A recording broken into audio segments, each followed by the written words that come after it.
Praise lord, అందరికీ వందనాలు. క్రైస్తవ జీవితంలో జీవిస్తున్న మనందరం కూడా ధైర్యం కలిగి ఉండడం చాలా ఇంపార్టెంట్ అండి.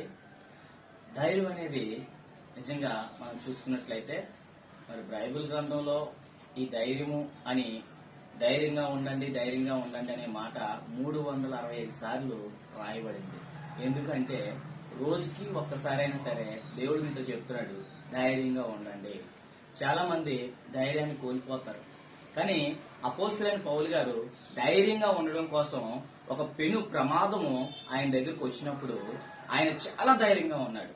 అదేంటంటే మనకి అపోస్తలుల కార్యంలో 27వ అధ్యాయంలో 22 వచనంలో మనం చూసుకున్నట్లయితే, ఇప్పుడైనను ధైర్యం తెచ్చుకొనుడి, మిమ్మలను వేడుకొనుచున్నాను, వాళ్ళకే గాని మీలో ఎవని ప్రాణమునకు హాని కలగదు. దేవునికి స్తోత్రం.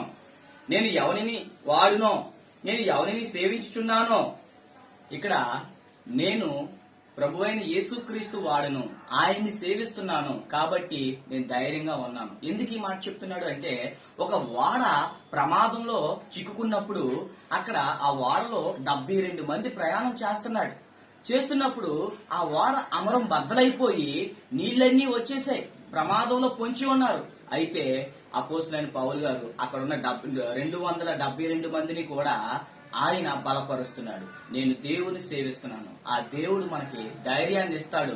మిమ్మల్ని ఎవరిని కూడా ఒక తల వెంట్రుకైనా సరే నశింపకంట ఆయన మిమ్మల్ని కాపాడుతాడు. మిమ్మల్ని అందరినీ నాకు అప్పచెప్పాడు కాబట్టి మీరు భయపడకండి, ఇప్పుడైనా నువ్వు ధైర్యంగా ఉండండి, ఇప్పుడైనా నువ్వు ఆయన సేవించండి అని చెప్పి ఆయన ప్రార్థన చేసినప్పుడు ఆ యొక్క ఓడ బద్దలైపోయింది. అందరూ కూడా ఆ ఓడలో ఉన్నవారు చెక్కల మీద పలకల మీద ఈదుకుంటూ అద్దరికి చేరిపోయారు. ఏ ఒక్కరూ కూడా నశించిపోలేదు. అక్కడ 44వ వచనంలో చెప్పబడుతుంది 27వ అధ్యాయంలో, కడమ వారిలో కొందరు పలకల మీద కొందరు ఓడ చెక్కల మీదను పోవలనని ఆజ్ఞాపించును. అలాగ అందరూ తప్పించుకొని దరికి చేరిరి. దేవునికి స్తోత్రం. అందరూ తప్పించుకున్నారు, అందరూ అద్దరికి చేరారు. కాబట్టి ఎంత ప్రమాదం వచ్చినా, ఎంత సునామీ వచ్చినా, ఎంత వడగాలి పెను తుఫాను వచ్చినా మనం ధైర్యాన్ని కోల్పోకూడదు. ప్రభువైన యేసును మాత్రం ఆశ్రయిస్తే ఆయన మనకి అద్దరికి చేరుస్తాడు. అంటే ఈ లోకంలో ఎన్ని శ్రమలు వచ్చినా, ఎన్ని ఇబ్బందులు వచ్చినా, ఎన్ని సమస్యలు వచ్చినా మనకి అద్దరికి చేర్చే దేవుడు ఆయనే మార్గము. అందుకే అద్దరికి అంటే ఈ లోకం కాదు, అది పరలోకం. పరలోకానికి చేర్చేది యేసు మాత్రమే.